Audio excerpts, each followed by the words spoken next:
Hi, everybody. It's October and it's time for the animal messages for the month.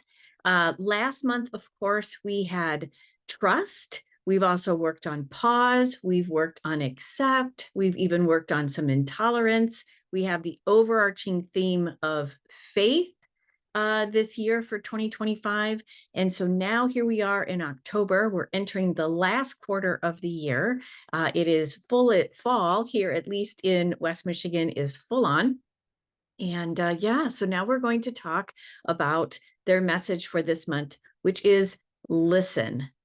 And it is really an invitation to listen in a new way, in a deeper way, in a more collaborative way, and even a more connective way.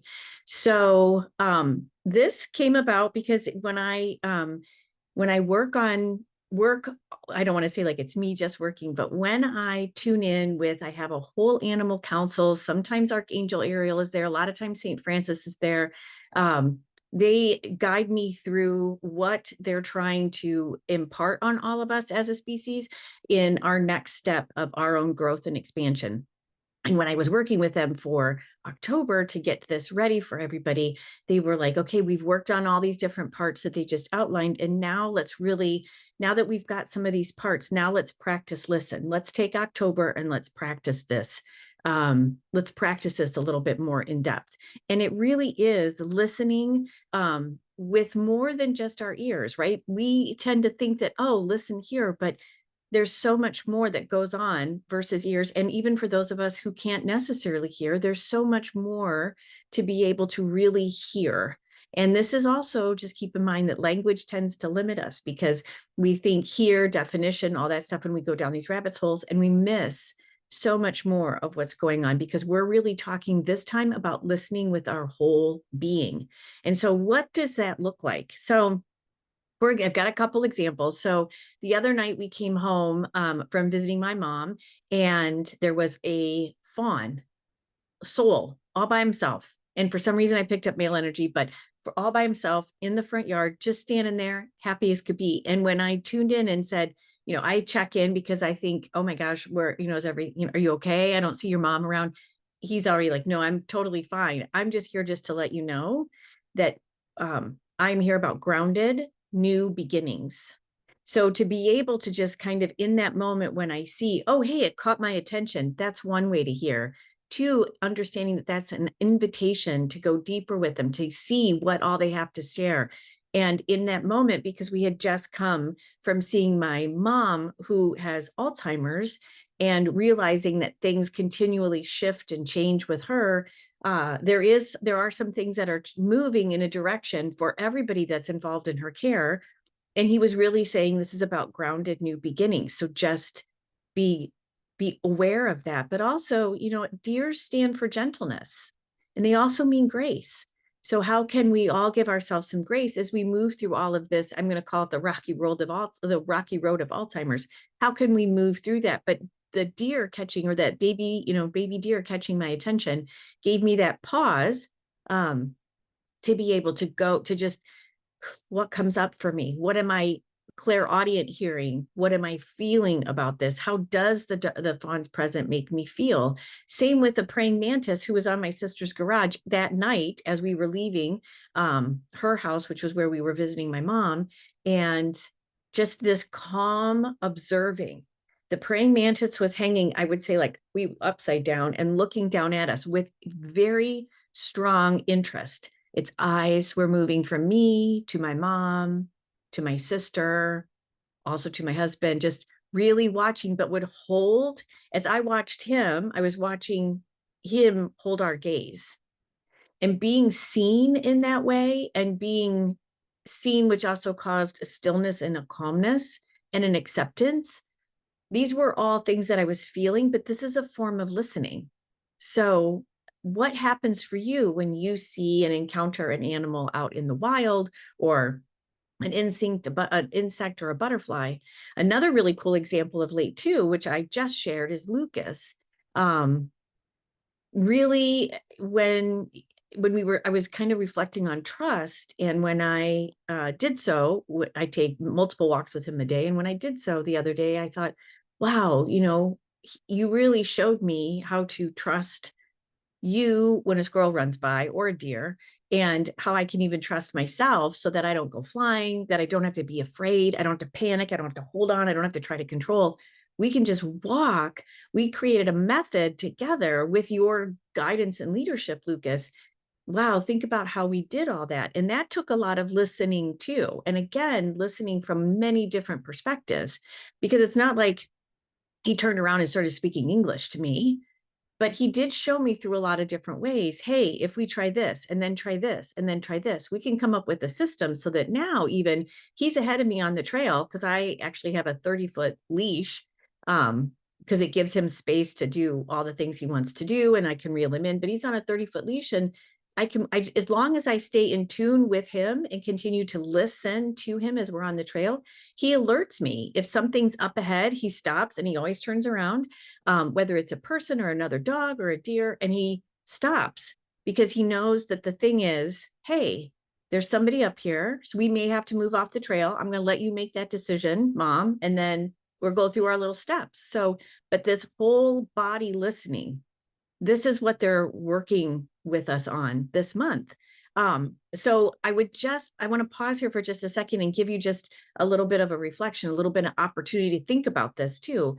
Can you think of a time that your own animal showed you something that was really important that then you actually slowed down to notice? Because even in that, like, that's also your animal trying to get you to listen to them, but then also listen to what it was that they wanted you to notice. So check that out too. So just know that whole self listening does really include 3 layers. There's the body, there's the heart, and there's the energy. So in the body, you can actually notice sensations with, if your animal's trying to show you something, pulling you in a direction, how are you feeling? Is fear coming up? Is resistance coming up? Is happiness and joy coming up? What is all that? Those are the things they're trying to have you listen to. And then the heart as well. If you listen in with the heart, what emotions are coming for you? Because your body's going to react one way with fear, but then you can even feel the underlying emotions within that fear in your heart. And then even with energy, how can you feel subtle shifts in spaces in which you move, or in people or beings that you encounter? These all things, and they're not necessarily siloed, right? They all overlap, but what is it that you can listen to while you're working with your animal? Maybe you're not even consciously, maybe you're just watching television, but your animal does something. Or your animal in spirit tries to get your attention. What is it maybe about what you're watching that they really want you to notice? Things like that. So this is deeper listening. So, and I would even ask you too, that as you think about listening in these 3 terms, the body, heart, and energy, I would even have you take a look at which one feels even more natural to you. Which one is kind of like your go-to? Oh, hey, look, I'm reacting. Oh, hey, gosh, I feel this way all the time. And these actually, there's clairs assigned to these, but we won't go into that right now. It's like clairaudient, clairsentient, clairvoyance and whatnot. But this is also something to pay attention to, because the more we can really realize how and with what we are reacting or having a conversation with, the more in tune we are with ourselves. And that's ultimately, well, kind of ultimately, they're trying to get us to unconditional love, but this is a step in that process. So how can you listen, and what one is your go-to? So think about it that way. And then also realize that the animals, they are gateways to that deeper listening, because they live in that world. We as a species, particularly Western civilization, white Western civilization, we've disconnected from this centuries ago, and they're trying to get us back into being like this with them. So what are those subtle cues that they give you? What you can watch their body to even teach yourself. Like Lucas stops. He will actually point. He has pointer in him, so he will point. The way he moves his ears differently, what he's actually looking at, his nose will go up in the air, or the way he lays down is a certain cue. Just watch those different glances, pauses, the way they lean in. And when they do all that, does anything come up for you? Or do they do some type of behavior? I had a client the other day whose cat is stalking the other cat, and it has a whole lot of different implications for him. It didn't mean what he thought it meant for the cats. They're actually working together to get him to feel something. But when he can realize that his cat is trying to push his buttons, And even if you think about, then, oh, sorry, I'm gonna finish that. So even when the animal pushes their buttons, his buttons, what's coming up for him? What is that? And so they're going to use these as parts of deep listening. And I will also say too, that even when an animal has passed away and the sadness and the grief that we're experiencing, when is that activated? That's what they're trying to get us to listen into. Can we listen to the grief? Can we listen to the sadness as we wait for signs for them, as we continue our work with them, whatever that all might be? So these are some of the ways that the animals are using themselves as gateways for our own deeper listening. And just remember, as I said earlier, every single encounter counts, whether it's a wild bird, whether it's a pet, even symbolic animals like a hawk, or the other day I had a hippo come to me, which was a whole other message. I'm not going to share that. I don't want to derail you, so I don't want to share that right now, but I had a hippopotamus come.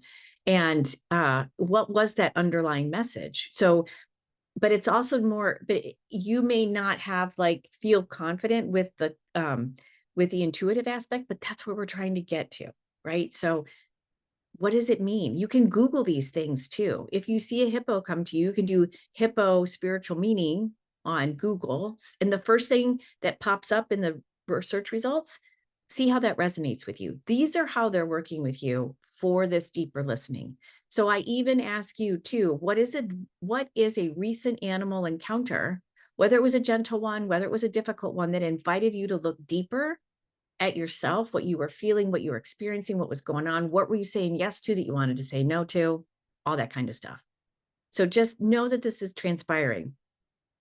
And then we're also looking, as we work with listening or listen here with the animals here in October, we're also you're looking to move it towards listening as a skill versus a lifestyle, where we're always listening to things going on around us so that we have actually a better idea of where we need to be, what resonates for us, what serves us, where we can be of service in a much better way that's more aligned to who we are, so that we're not frazzled, we're not pulled in a million different directions, all that type of stuff. So this is really where we want to go.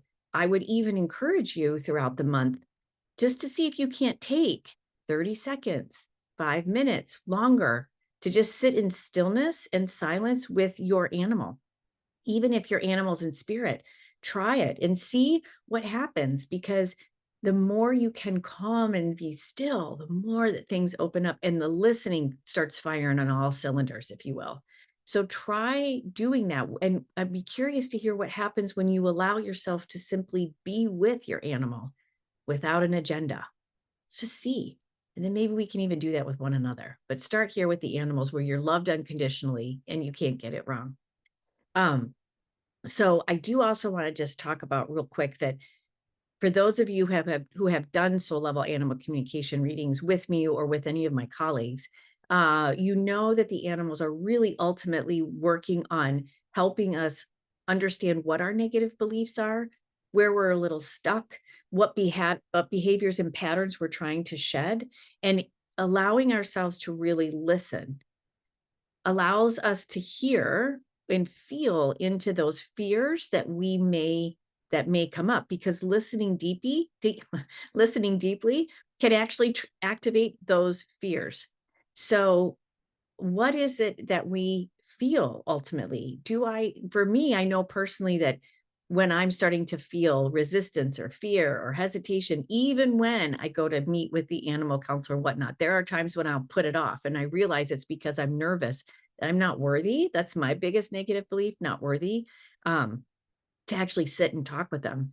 And so, and of course, every time I do, though, it's a wonderful experience. I just have to work on this I'm not worthy aspect. And so it's going to keep coming up, and they're going to keep supporting me, and they're going to keep helping me peel back those layers. It's not like I'm going to normalize being not worthy. I'm going to begin to realize, oh, I am worthy. And the more I'm aware of that, the not worthy can release its hold on me. So understand that when you practice these things that we're talking about today, your fears or your negative beliefs, your false narratives of either not good enough, not worthy, not lovable, maybe not safe, secure, and protected, those will arise. And that's okay. That's what the animals are really trying to get us to work with, work through. This is the inner work. Some people call it the shadow work, but this is how they're really trying to get us to become more whole, how to become more authentic. And this is all okay. So know that they're here to help you, because their unconditional love really begins that process towards wholeness, authenticity. Some people also say healing, but that whole aspect. So just know that however much you can do that this month, even if it's only 30 seconds once this month, perfect. Great. You've made a start. That's all that matters. Um, so just allow yourself to feel in that. Even realize too, your animals consistently showing you love, and there's probably many times when you haven't done the same for yourself. So see if you can reflect on that too. Even in that, that's that listening that they're talking about. So just know it is October 2025, and we are working on listen this month with the animals, with our animals, even if they are in spirit. This is the beginning of a lifelong practice. And even if it's something you've been doing, this is a way to even strengthen it and even strengthen that bond with your animals. Remember too that our animals, they already see us as whole. And through listening, we begin to see ourselves that way too. So allow them, accept their help, allow them to help us move through them. Please do share your stories with your animals that you discover all month long. I would love to hear them, whether you DM me here in Substack or on YouTube or on any of the social media channels, or send me an email. I absolutely would love to hear you. I do want to tell you, we've got a couple of really cool things this month. On October 18th, I will be over in Lakeview, Michigan, doing the Mind, Body, Spirit Expo once again. I'm there about every 6 months. It's a wonderful, wonderful show. There's so much going on. It's also really intimate. So please, I would love to see you there. That's in Lakeview, Michigan. On the 19th of October, Carrie Kenny and I are holding another Pet Loss Grief Circle, and would love to have you there. There are 8 seats available, and they sell out quickly. So if you're interested and would like to experience the community, please join us. We have new faces every month. We have people who return. However we can be of service to you, please know that that is October 19th. And then something that's really cool is Karen Meredith and I got invited to an event in New York City and I'm going to double check the date, on the 25th of October from 2 p.m. to 5 p.m. I will put the information down below. It benefits the Animal Lighthouse Rescue, I believe it's called. And it's also in conjunction with the Cat and Dog Film Festival in New York City that is on the 26th of October. And we will be there for that event as well. So join us for all of those. Lastly, for paid subscribers, I didn't get to host an event for all of you in September, but I am going to do something in October. It will be on the 21st of October. It will be at noon, and we're actually going to try and practice listening with our animals. They gave me some really cool practices and whatnot, a little bit of a workshop, if you will. So we're going to try that and see how that goes. So I'm going to, I'll add it into the notes. I may have you register beforehand as a paid subscriber, so that you get reminders and whatnot, and can hopefully attend. But I will add that into the information. October is going to be busy. It's going to be great, but hopefully everybody has an opportunity to listen to what your animals are telling you. I hope you have a wonderful month. I can't wait to hear from you and see what all transpires. Take really good care, and I will see you soon. Bye.